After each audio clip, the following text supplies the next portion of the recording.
Bismillahirrahmanirrahim. Nawaitu al-Qur'an wa ta'limah wa tadhakkura wa nafa'an wal-intifa'a wal-istifadata wal-histan ala tamassuli bi kitabillahi sunnati rasulillah sallallahu alaihi wasallam wa du'a ila al-huda dilalata ala al-khair ibtigha mardatihi wa qurbihi wa tawfihi wa al-khatimah al-jilafiyah wa syara'il akhirah.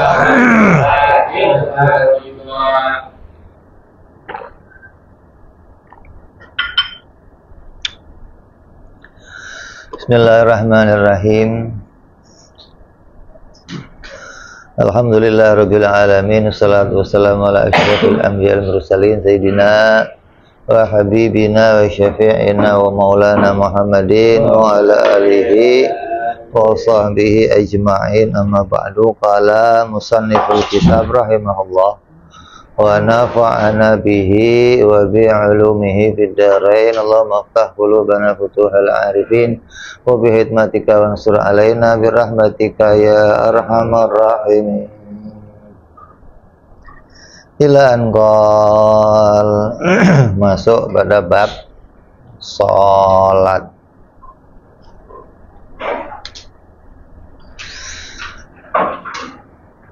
Artinya kita akan bicara tentang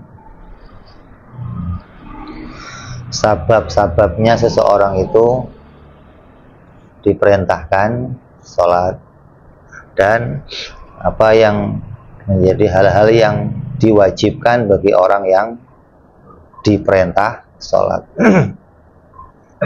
Sholat secara bahasa itu maknanya doa, nanti mutlakul doa, nanti ucapan mendoakan yang baik kepada orang, namanya sholat. Jangan dianggap sholat itu maknanya apa? Yang ada ruku sujudnya, itu sholat menurut istilah. Kalau secara bahasa Arab, apa sih sholat itu? Doa.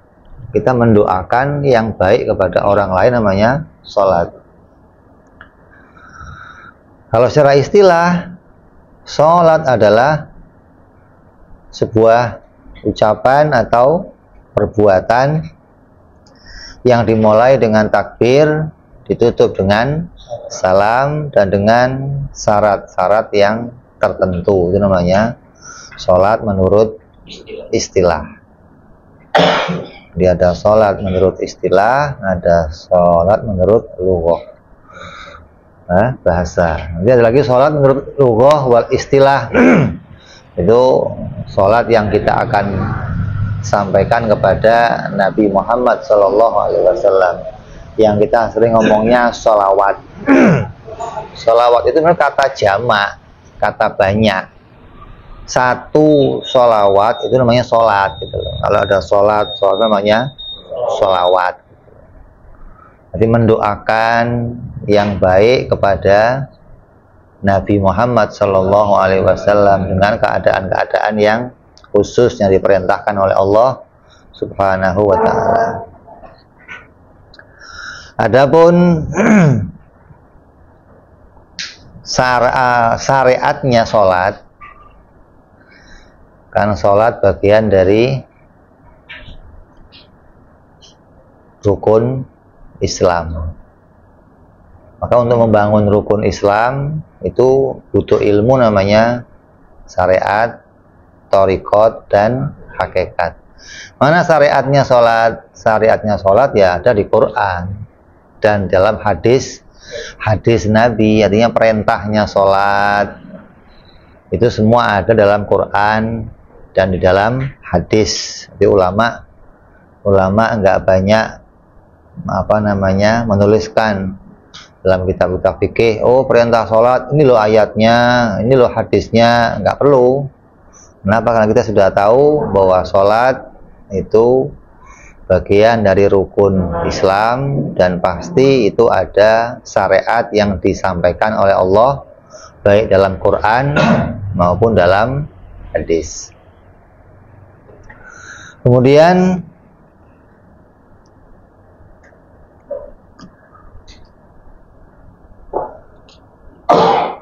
tajibu ala kulli muslimin, diwajibkan sholat kepada setiap orang Islam.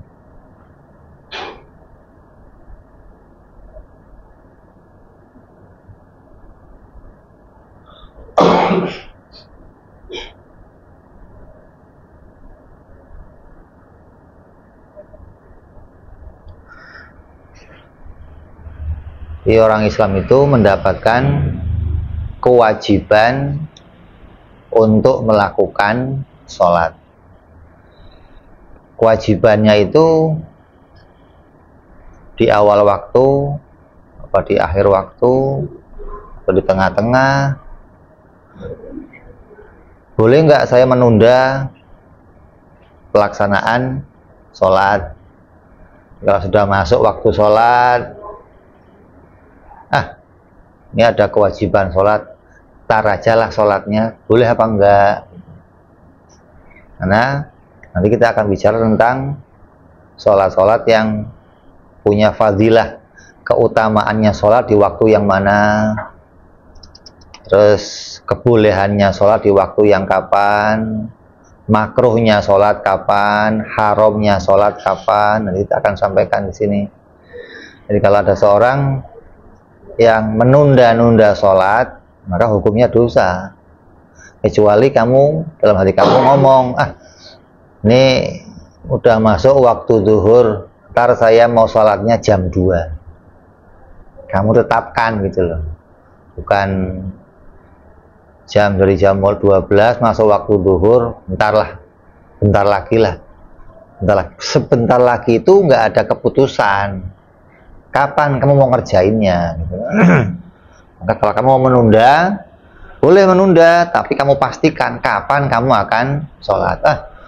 Kalau saya tunda sebentar lah, saya mau sholat jam 2 aja lah, boleh, kamu pastikan gitu. Dan itu nggak sampai berdosa. Tapi kalau ntar ini apalagi sampai habis waktunya, maka kamu dihukumi berdosa.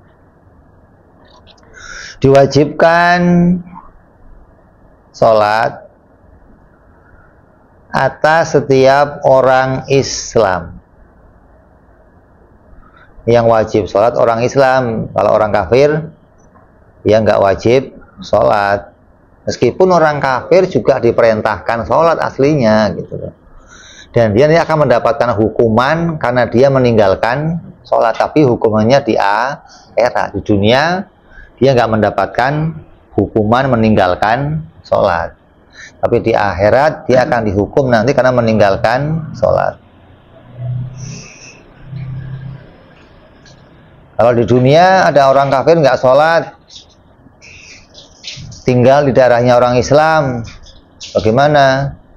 Maka dia bayar jizyah, bayar upeti namanya, agar dia bisa tinggal di daerahnya orang Islam tanpa perlu ngelaksanain sholat dan ibadah-ibadah yang lainnya. Namanya bayar upeti, bayar uang keamanan. Kalau dia sudah bayar jizyah, maka dia dilindungi oleh orang Islam. Udah nggak boleh diotak-atik lagi, nggak boleh disakiti, nggak boleh. Siapa saja orang Islam yang wajib sholat? Orang yang balighin, orang yang sudah baligh, yaitu orang yang udah berusia 15 tahun maksimal. Setelah 15 tahun, maka dia wajib melaksanakan atau terkena taklif.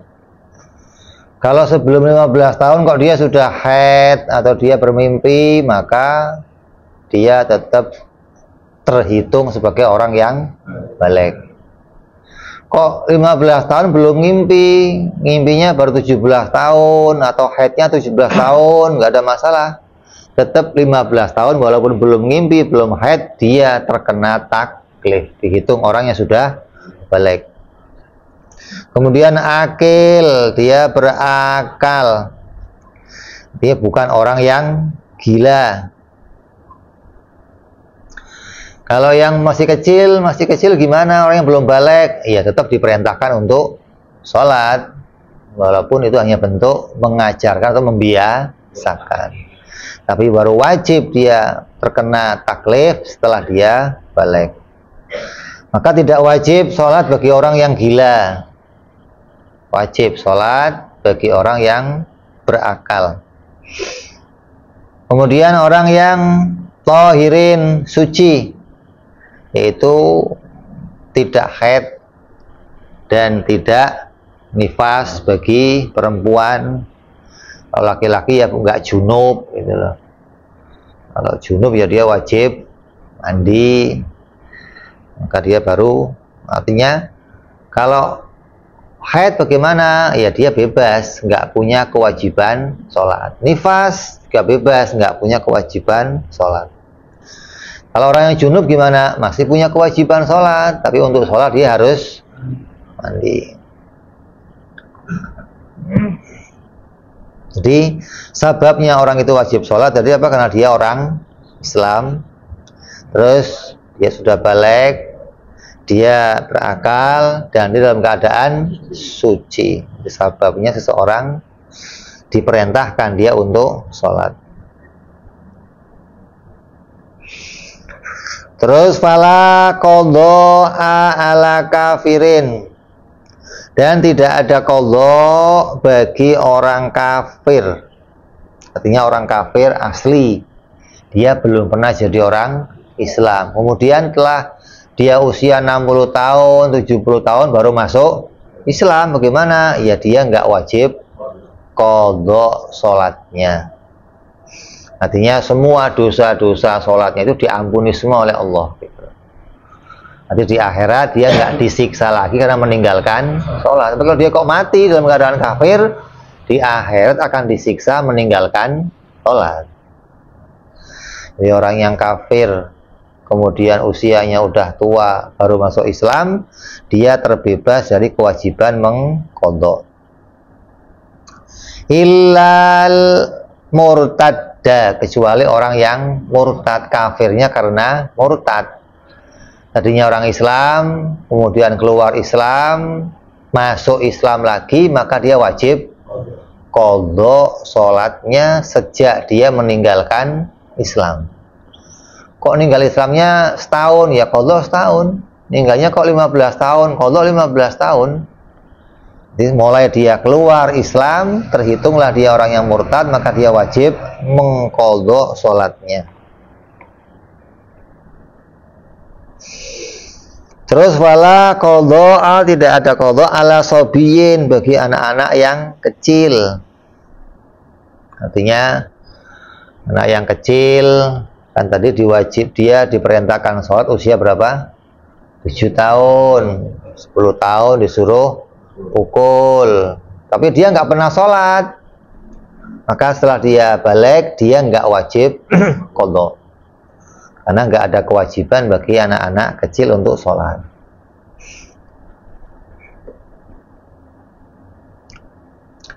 Tapi orang tua wajib memerintahkan mereka untuk sholat, walaupun merekanya nggak mau sholat gitu loh. Jadi nggak mau sholatnya mereka nggak masalah, tetap kewajibannya merintah tetap ada bagi orang tua.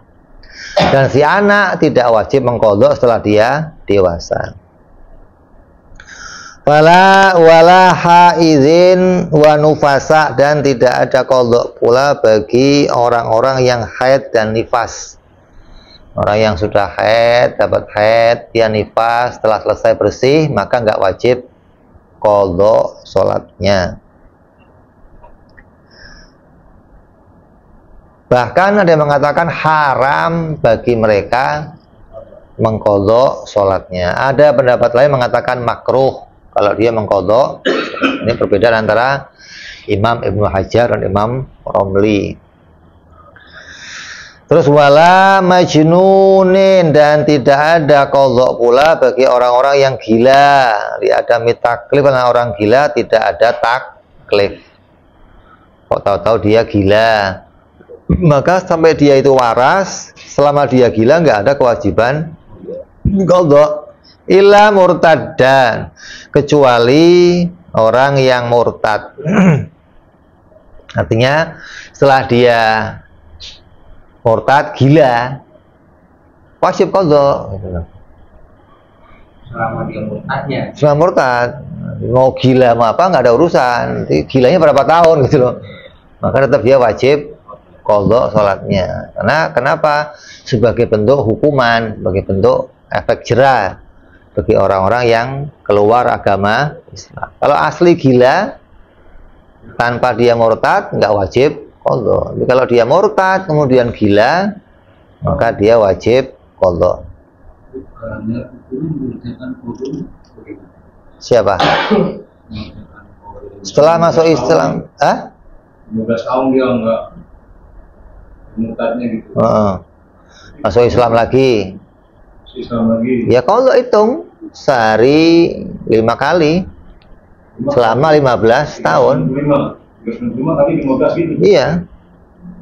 Kok kamu saya kayaknya kelamaan lah, saya maunya cepet. Ya sehari didobel, zuhurnya 3 kali 4 kali biar cepet, bisa. Jadi selama setahun bisa selesai gitu. Kok 15 tahun berarti sehari zuhur saya 15 kali namanya. Asar 15 kali, berarti setahun selesai. Kok saya nggak sanggup 15 kali, ya berapa sih sanggupnya? Oh sehari 5 kali, berarti berapa tahun? 3 tahun gitu aja. Kok sanggupnya sehari sekali, qadhanya berarti selama 15 tahun.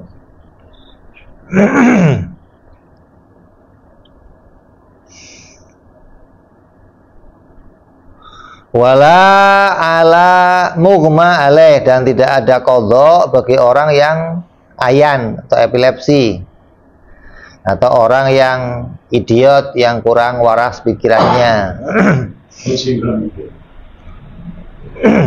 Ketika dia dalam keadaan idiot, dalam keadaan epilepsi, ketika dia kehilangan akal, maka dia tidak ada kewajiban untuk sholat. Ketika dia sadar, ya sudah nggak wajib sholat, nggak wajib mengqadha sholat yang dia tinggalkan.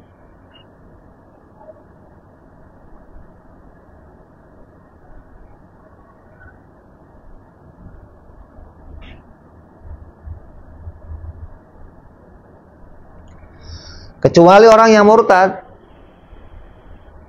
Murtad kok epilepsi, tetap dia wajib qadha. Awalnya murtad dulu ya. Murtad. Murtad kok gila qadha gitu loh. Nggak ada toleransi bagi mereka gitu maksudnya. Illa sakrona al mutaaddi bisakarihi, kecuali orang yang mabuk yang melewati batas dengan mabuknya, maka dia wajib mengqadha sholatnya. Artinya orang yang mabuknya itu mabuk yang disengaja gitu loh. Campur. Ya.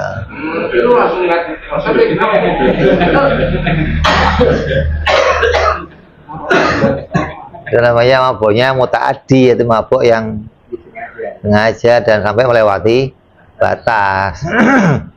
Ini batasnya orang minum ini, biasanya kalau saya minum ini ya paling pusing, malam tidur, pagi bangun. Ini kok bapak 3 hari baru bangun gitu loh. Kenapa? Lu oplosan, campur autan, campur. Untung masih bangun. Kalau berangkat kalian gimana? Bangun aja dibangun itu gotong-gotong dibandingin tas tidur lagi.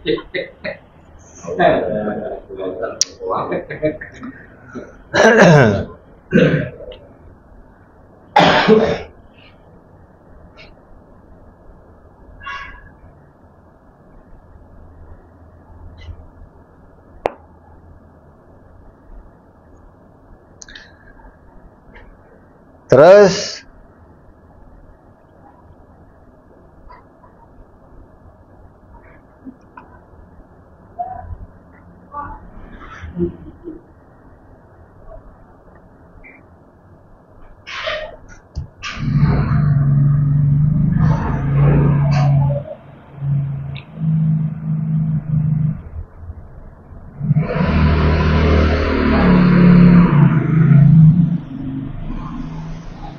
jadi orang yang murtad dan orang yang mabuk secara berlebihan ini nggak ada rohsoh maksudnya. Selain itu masih ada rohsoh.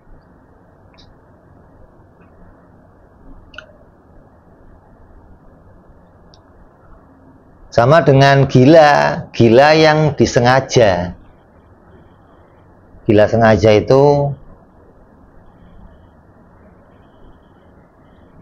sengaja utang bank 2 miliar namanya. Nggak bisa bayar. Gila. Modal buat modal. Iya. Nyawet. Nggak jadi stres. Itu gila sengaja gitu loh.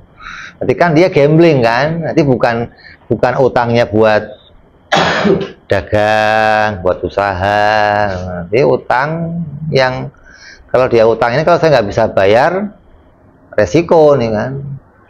Maka hal-hal yang menyebabkan kegilaan yang dia sengaja, yang diambil sendiri, makanya gila yang sengaja, maka sama nggak ada rohsoh. Beda sama gilanya nggak ada usaha, tahu-tahu gila ngeblank gitu loh. Entah kejedot tembok terus gila, entah itu jatuh terus gila. Ini gilanya tanpa disengaja, bukan gila yang dia menyengaja. Mabuk juga ada ukurannya. Kalau mabuknya masih sewajarnya, masih batasan mabuk orang yang umum, orang yang lumrah, maka dia yang nggak qadha sholatnya. Tapi kalau mabuknya sampai berlebihan, tadi baru dia nggak ada rohsoh gitu.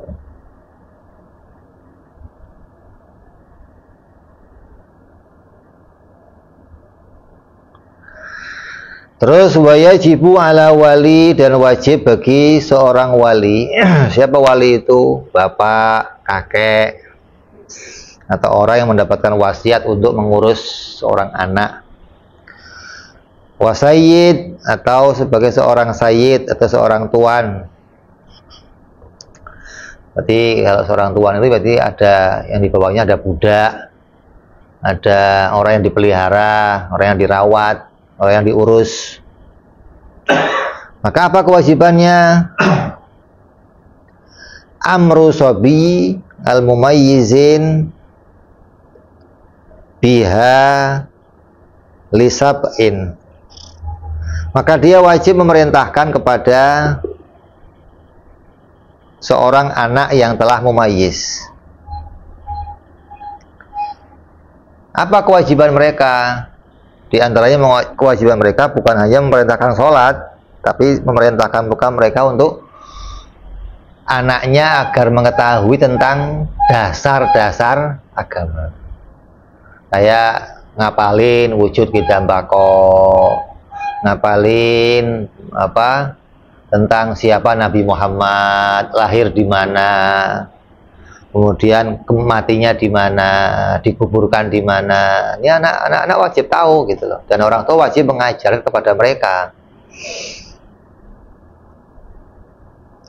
Baik itu laki-laki maupun perempuan. Mumayyiz, orang yang sudah apa? Tamyiz. Tamyiz itu yang sudah apa? Yang sudah bisa mandiri, sudah bisa membedakan sesuatu. Lisab'in, atau karena usianya telah 7 tahun. 7 tahun itu maknanya sudah masuk 7 tahun genap. Berarti sudah habis 7 tahunnya, jalan ke 8 tahun.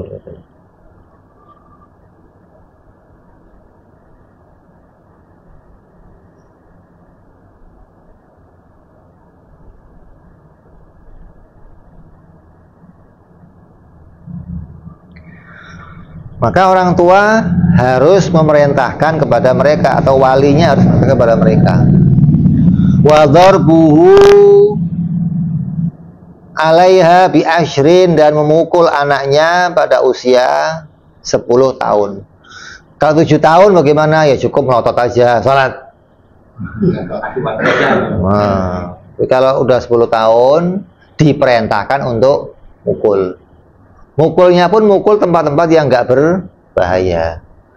Tempatnya bahaya yang mana? Hah? Tempat bahaya, hah? Kepala, leher. Kalau dalam agama ada namanya jengkal. Setiap sejengkal itu tempat bahaya. Dari ubun-ubun nih. Ini bahaya nih. Sini kemari ini bahaya.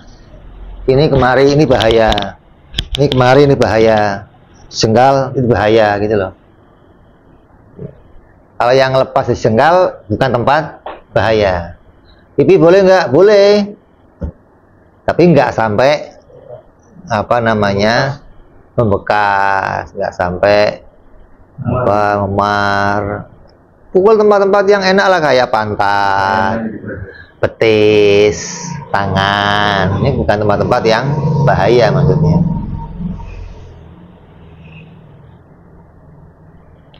Itu pada usia berapa? 10 tahun lebih sampai dia balik. Setelah balik udah nggak boleh dipukul.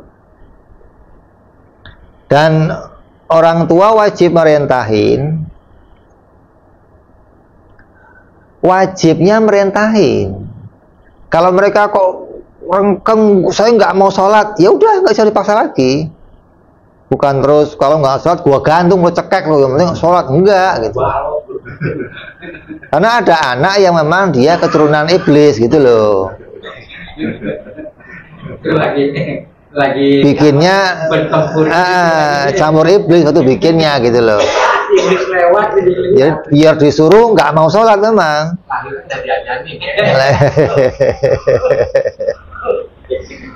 Nah, yang begitu bagaimana? Yang penting kamu perintah. Jadi bukan perintah itu harus dia melaksanakan, enggak. Kalau ini bisa membuat dia melaksanakan, baik untuk membiasakan dia. Kalau nggak bisa bagaimana? Ya sudah, penting kamu sudah merintahin, pukul ya udah mukul, nakut-nakutin udah nakut-nakutin gitu loh. Berarti sudah menjalankan apa yang Nabi perintahkan. Kepada hadis yang bunyinya muru auladakum bisolati wa hum abna'u sab'in wadribuhum 'alaiha wa hum abna'u ashrin. Ajarkanlah, perintahkanlah ke anak kamu yang usianya 7 tahun untuk sholat. Dan pukullah mereka ketika mereka usianya 10 tahun. Kalau Nabi merintah mukul, berarti mukul itu baik, gitu loh maksudnya.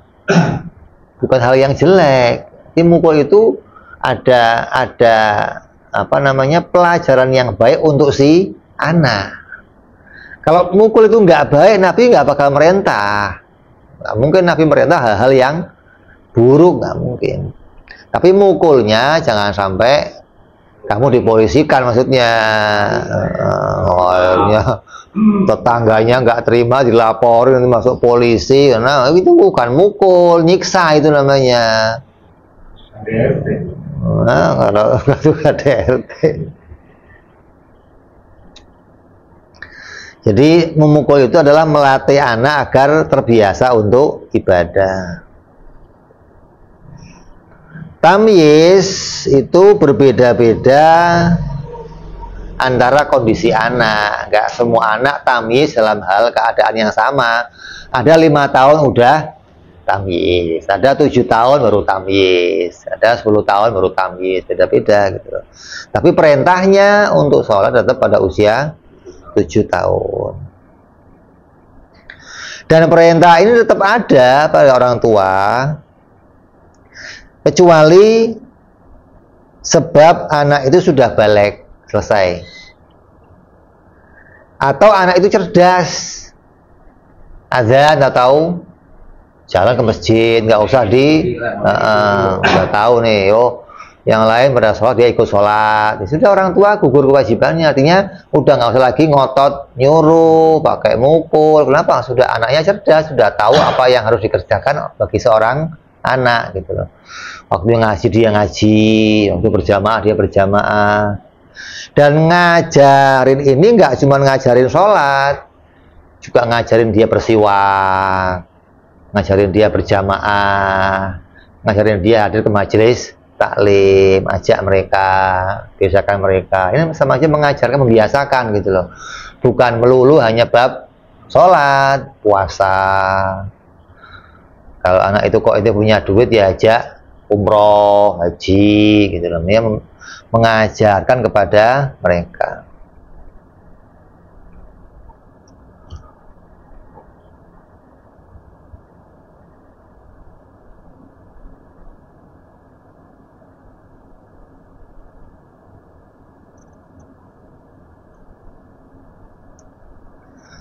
Wa idza balagha sobi, apabila seorang anak tadi kemudian balik, anak yang kamu perintahkan tadi kok kemudian dia sampai kepada balik,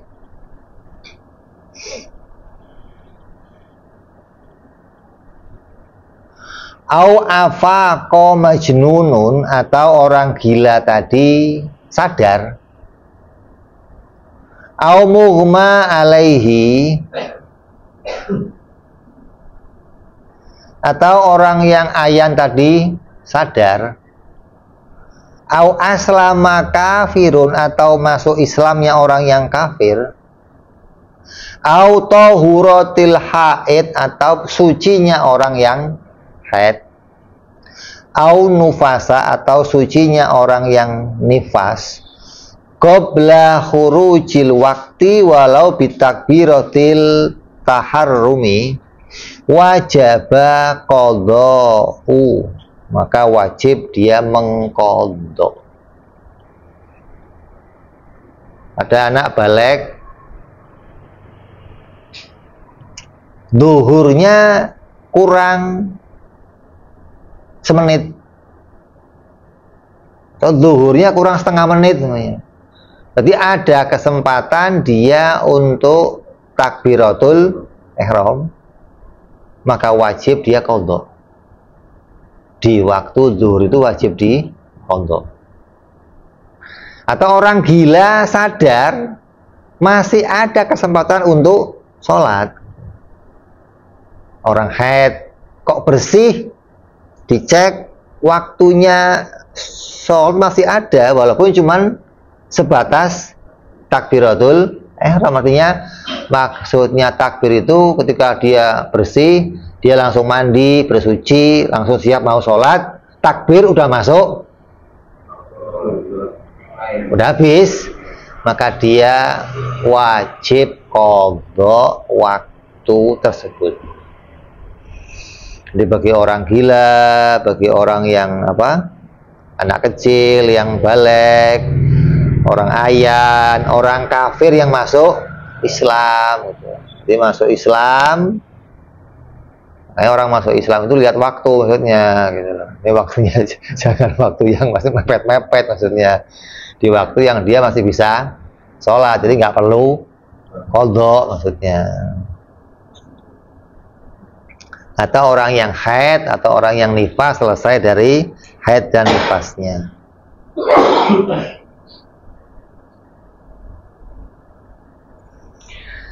Bisyartin, dia wajib qadha, ada syaratnya, dengan syarat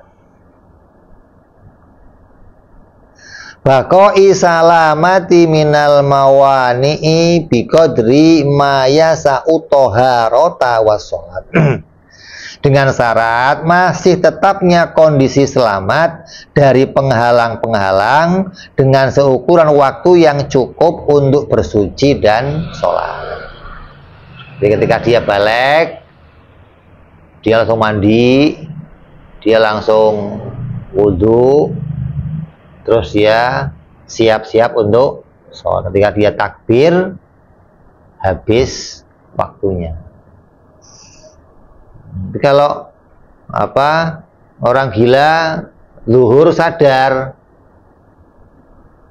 begitu mau wudhu gila lagi, ya sudah, namanya nggak ada kesempatan untuk sholat gitu loh. Orang ayan baru sadar, ayan lagi, nggak ada kesempatan. Tapi kalau dia orang ayan itu kok selamat sampai habisnya waktu, maka dia wajib qadha. Orang gila kok sampai habisnya waktu tetap sadar, maka dia wajib qadha. Wa yajibu qadha'u ma qablaha in jumi'at ma'aha. Dan wajib pula mengqadha salat yang sebelumnya kalau itu bisa dijamak dengan salat tersebut. Kok habisnya selesainya asar, maka duhurnya ikut wajib sholat. Kok habisnya isya, maka maghribnya wajib ikut di qadha, kecuali subuh. Subuh yang nggak wajib ikut yang lainnya. Atau kok habisnya duhur, maka yang nggak wajib asarnya ditarik gitu loh. Karena nggak ada kewajiban pada waktu yang belum terjadi. Oh, waktunya aja belum ada kok ditarik, bagaimana? Gitu loh. Kalau kamunya kok sadarnya ketika asar, maka zuhurnya tarik ke asar. Kok sadarnya waktu isya, maka maghribnya tarik ke isya, karena bisa dijamak. Kecuali kamu sadarin di waktu maghrib, ya kewajibannya hanya maghrib.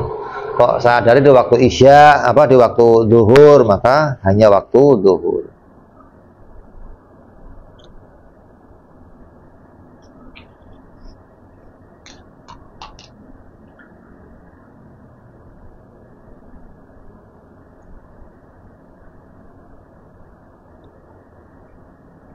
Bisyartin as-salamati minal mawani'i qadra fardhaini wat thaharati.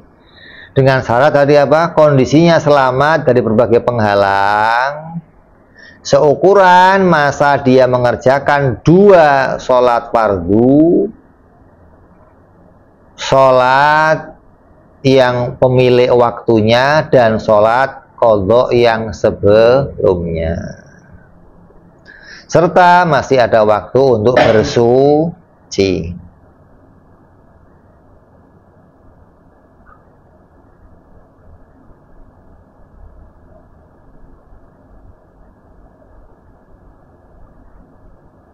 Jadi kalau waktunya saya mepet maghrib, berarti asar dapat nggak? Mepet maghrib, jadi asar dapat nggak? Asarnya dapat. Nah, kalau asar dapat, berarti asarnya wajib qadha. Tapi kalau qadhanya asar doang apa zuhur? Qadhanya, syaratnya qadha dengan zuhur kalau kondisinya selamat dari berbagai penghalang, seukuran dia bisa mengerjakan 2 sholat fardu, sholat pemilik waktu dan sholat yang sebelumnya, serta bersuci, maka dia wajib qadhanya.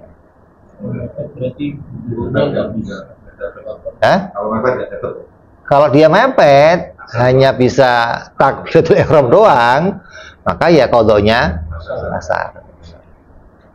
Kalau dia ini saya masih bisa sholat untuk 2 waktu, maka wajib qadha 2 waktunya. Tapi kalau waktunya kok mepetnya sampai saya asarnya aja nggak bisa gitu loh namanya, ya berarti qadhanya di maghrib nanti cukup asar doang, nggak usah qadha waktu yang sebelumnya. Dihitungnya sampai dia selesai bersucinya gitu ya? Iya dong. Mepet itu maksudnya sampai kelar, misalkan head mandi baju itu. Pas head langsung udah dihitung. Head apa? Maksudnya head udah nggak keluar tapi belum mandi gitu. udah mepet. Iya, kalau dia udah suci tapi dia nggak mandi sampai waktu habis, dosa. Qadha dan beserta dosa gitu loh. Wajib qadhanya tetap wajib, tapi disertai dengan dosa.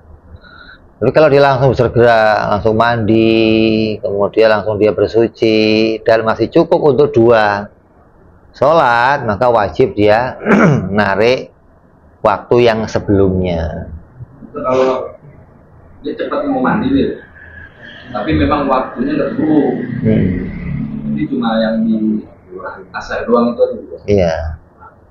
Jadi cuma 1 waktu itu yang di qadha pada waktu berikutnya.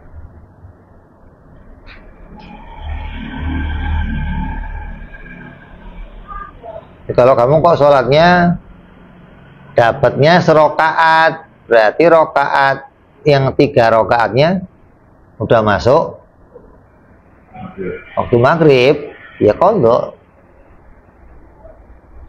Artinya dilanjutin langsung nanti Pak. iya lanjutin, tapi nanti jadinya qadha lagi. Karena apa namanya, kamu sholat bukan pada waktunya. Niatnya kamu sholat nggak qadha, tapi di luar waktunya kan nggak sah yang 3 rakaat. Oh, tetap di. Tapi kan waktu saat dia takbiratul ihram masih ada waktu. Iya, berarti yang sah rakaat doang dong. Kalau misalnya 3 rakaat masuk asar, masuk maghrib, itu berarti 1 rakaatnya terqadha juga. Ya iya, masa lu kamu qadhanya 3 rakaat doang gimana? Nggak boleh dibatali ya? Ya nggak perlu dibatali. Terusin. Jadi maksudnya sholat yang itu jadi sholat hormat waktu lah. Iya, atau mungkin bisa jadi kamu merubah niat dengan ya, ulang niat. Nanti di rakaat berikutnya yang masuk waktu kamu ulang niat lagi sholat qadha yang tadi rakaat lagi nggak dihitung, kamu tambahin rakaat baru untuk 4 rakaat gitu loh, dengan niat qadha. Di rakaat yang tadi nggak terhitung masuk qadha gitu kan. Begitu masuk azan kamu dapatnya 1 rakaat, berarti di rakaat kedua kamu bangun niat ulang maksudnya. Saya niat qadha sholat asar 4 rakaat. Kalau kamu nggak rubah niat, ya kamu sama aja sholat tapi di luar waktu, nggak sah sholatnya.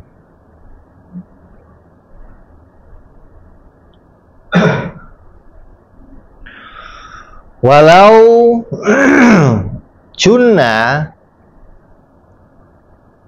kalau orang itu majnun, gila, au hadot atau dia haid, au ugmiya atau dia itu haid atau nifas atau dia epilepsi, awala waktin, di awal waktu,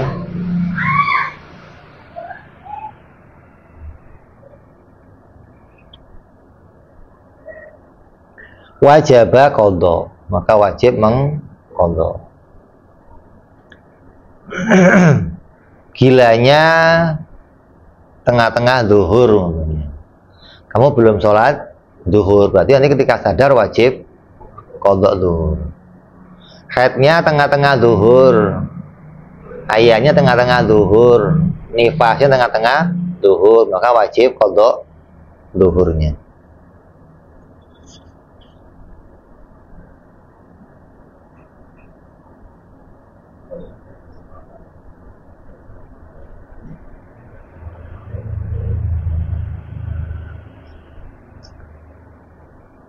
In madha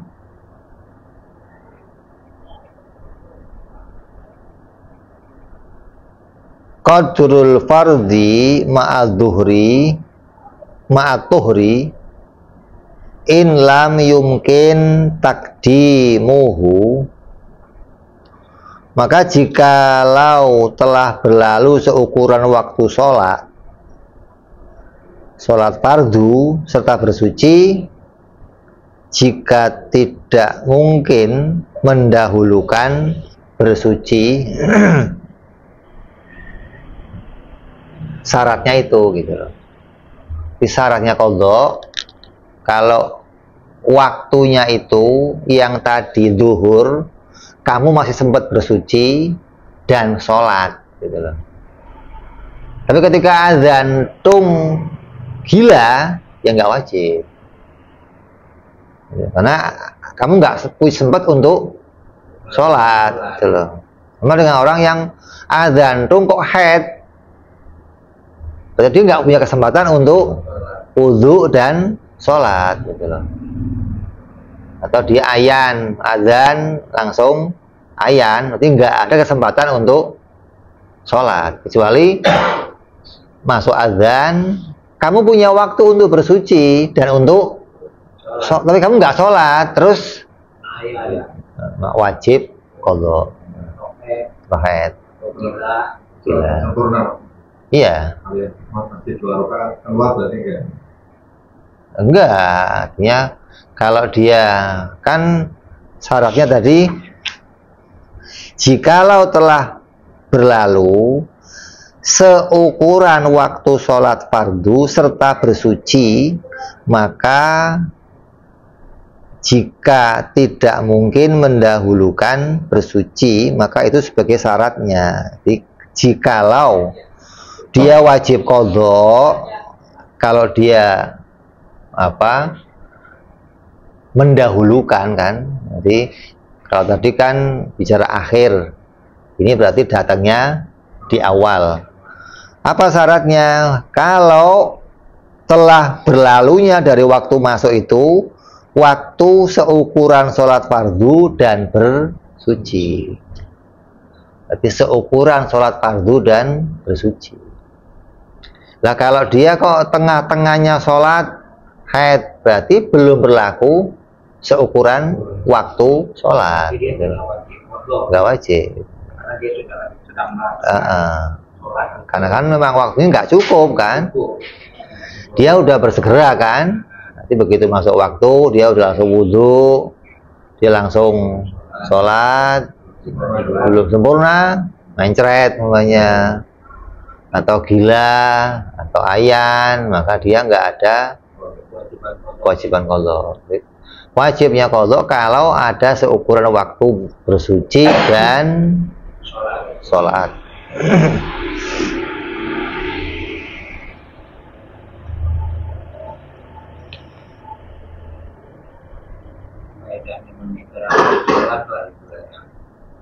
Kalau undang-undang atau udah gila lu ngomong apa lu?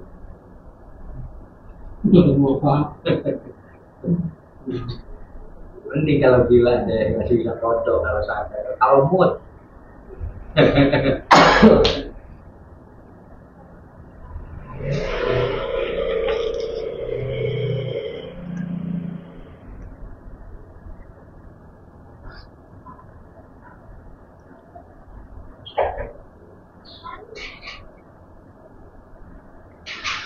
Terus insya Allah kita akan lanjut besok bicara tentang waktu-waktunya sholat. Kapan waktunya sholat dan kapan kamu mengerjakannya, pahala yang terbaiknya kapan, waktu makruhnya kapan, waktu haramnya kapan, kita akan sampaikan besok insya Allah. Wallahu a'lam bishawab. Ila hadratin Nabi. Fatihah. A'udzubillahi minasyaitonir rajim.